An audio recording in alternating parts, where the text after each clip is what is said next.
মানে যাবলৈ ওলাইছোঁ আৰু আজি শিৱৰাত্ৰি নহয়, শিৱৰাত্ৰিত যাবলৈ ওলাইছোঁ মানে। তো মোৰ লুকটো চাই লওকচোন, কেনেকুৱা লাগিছে কমেণ্ট কৰি জনাবা দেই। আমি মানে এতিয়া শিৱৰাত্ৰিত যাবলৈ ওলাইছোঁ, মানে আমাৰ এই কাষৰে এটা মন্দিৰত মানে শিৱৰাত্ৰি পূজা পালন কৰা হয়, তাত আমি যাবলৈ ওলাইছোঁ।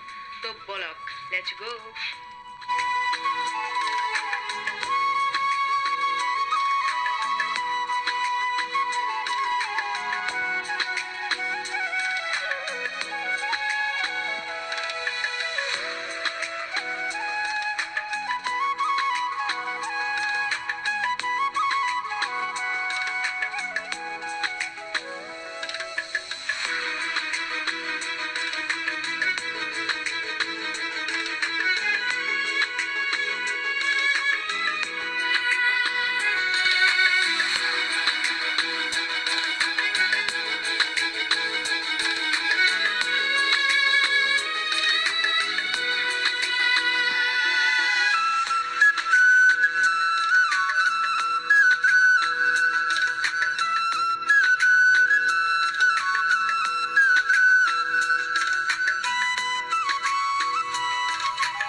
এইটোৱে হৈছে পুঠিমাৰী নদী আৰু আপোনালোকে দেখিবলৈ পাইছে।